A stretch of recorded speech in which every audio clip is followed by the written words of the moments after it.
this again. We're gonna try this again. Take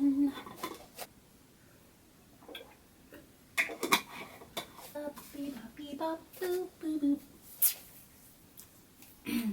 my wrist. Aloha kakako. Welcome to Close the Loop. My name is Rachel and I am so glad that you are here with me today. I make videos about sustainability, zero waste, minimalism, mom life, and more. So if that is something that you are interested in, go ahead and click the like button and the subscribe button and click the bell so that you can be notified of when I upload new videos just like this one. Today we're going to be talking about how to be sustainable without spending any extra money. So there's this stigma around sustainability that it's expensive because of all of the beautiful, amazing items that are sold in the zero waste sphere. To a certain degree, sure, there can be quite a big upfront cost to some of the reusable options that are out there. However, you don't have to spend any money to implement sustainable actions into your home. So today, that is exactly what we're going to be talking about.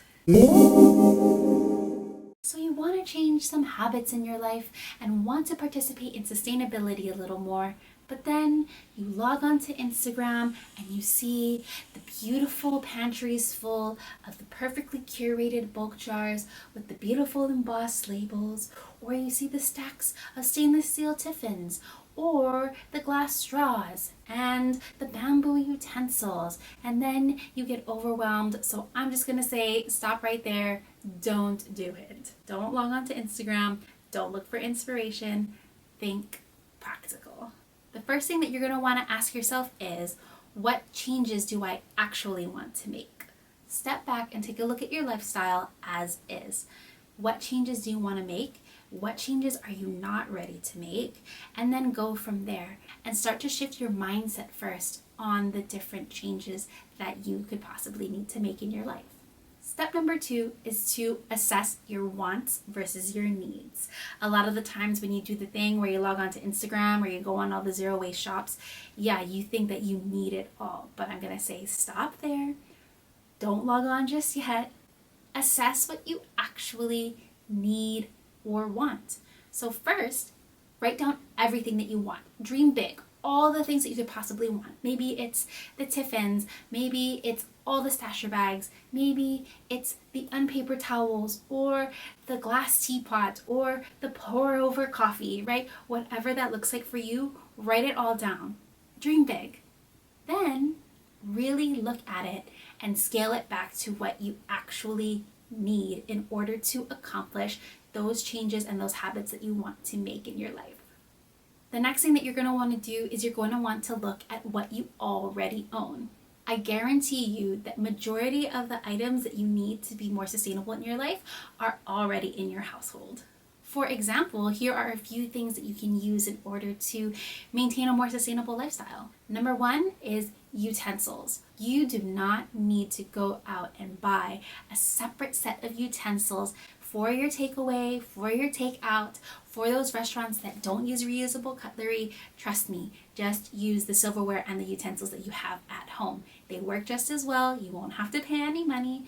And, I mean, it's pretty neat. It's kind of cute when you take those out into the everyday life. Plus, you're obviously saving money and you're conserving resources that usually go towards making those specialized takeaway cutlery. Number 2 is old t-shirts and old towels. We all have these things lying around in our home, and instead of throwing them away, what you can do is repurpose them into rags. So instead of buying those unpaper towels that you've been eyeing up for a very, very long time, I'm obviously talking to myself, just cut up those old towels, those old t-shirts, that t-shirt that you've had since middle school that has all those holes in it that you never wear and you don't know why you kept it. Cut it up. Cut it up. Use it as rags, use it in place of paper towels, because then you are contributing to the lessening of the demand for paper products to be made. Number 3 is food storage. I guarantee that you already have cupboards or pantries or whatever full of reusable food storage, whether it's plastic or glass. You do not need to go out and buy the fancy mason jars. You don't need to buy the fancy jars that have like that little thing on the top. I'll put a picture because I don't know what they're called, but they have like the little latch. You don't need to go and buy those. Use what you already have. A lot of people think, and I thought this at one point, that when you buy glass food storage that it is the more sustainable option.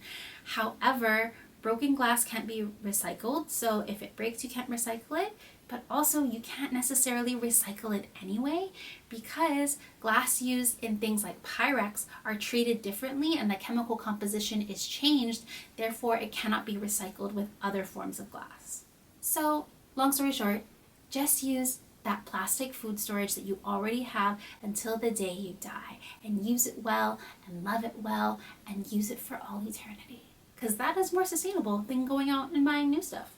So trust me when I say that you probably already have a lot of things in your household that allow you to curate the habits that you want to sustain. If you find that you don't have something that you need, or maybe you don't have the skill to do something that you want to do, to build or repair, ask your family and friends. I'm sure that amongst the circle of people that you know, you'll be able to find the resources that you need. So for example, I didn't have my own sewing machine, but my mother-in-law does. So I've used her sewing machine for my projects, for tailoring my own pants, for hemming them, for repairing holes and things like that. So don't be ashamed to ask for tools or ask for help from other people.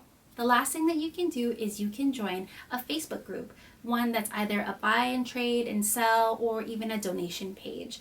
When I had my Facebook page up and running, I would love to donate some of our gently used items on there to families who are in need.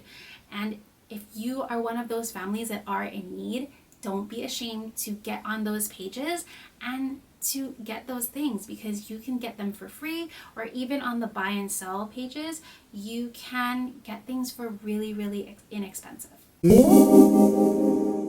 Other sustainable actions that won't cost you any money are turning off the faucet when you're not using any water. This means that when you're brushing your teeth or hand washing the dishes, turning off the water in between the time that you're doing rinses is very, very vital, because it's estimated that for those people who leave the faucet running while they're brushing their teeth, they're actually wasting around 4 gallons of water throughout that process. So dip your brush in, turn the faucet off, brush your teeth for 2 minutes, turn it on, rinse everything out, and then turn it off. Trust me, it's not that difficult.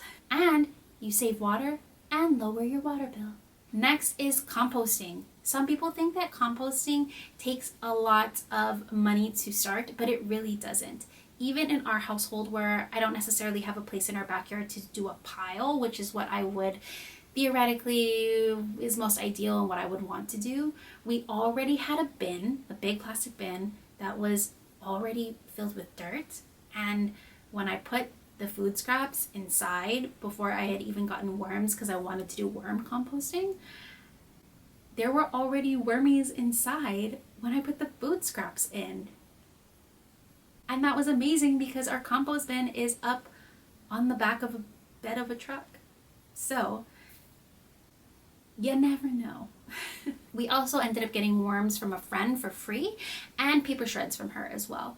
So the startup for our compost bin was $0. We did, however, end up buying a bin to put inside our house so that we could put our food scraps inside before taking it outside into the actual compost bin. And another sustainable action that you can make without spending any extra money is saving the jars that come through your home, whether they're glass or plastic, because you can repurpose them as food storage. You can repurpose them as storage for other DIY projects or hair care or skincare that you make. I currently use an old toner bottle for my ACV rinse because it has the perfect nozzle to be able to get into all of the crevices of my hair and my scalp, which is really helpful. I also use another old toner bottle for my dry shampoo, and then you can use glass jars for bulk items when you go to the store.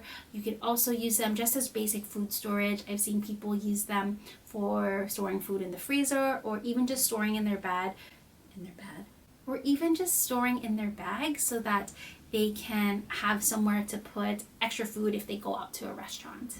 In conclusion, the most sustainable thing that you could possibly get is the thing that you already have. That thing that's in your house, trust me, it is more sustainable to use it until the end of its lifespan and then repair it over and over and over again until it's absolutely dead than it is to just chuck it out and go and get something new and think that you're being more sustainable. So that is it for today's video. Just a short, quick one today, but I hope you enjoyed it. If this is something that you are interested in, don't forget to subscribe. You can also follow me on Instagram at close.theloop for more on my daily life and tips and tricks for sustainability, zero waste, minimalism, mom life, and more. Thank you guys for watching. I hope you have a great day. Ahui ho and yasupu. Bye.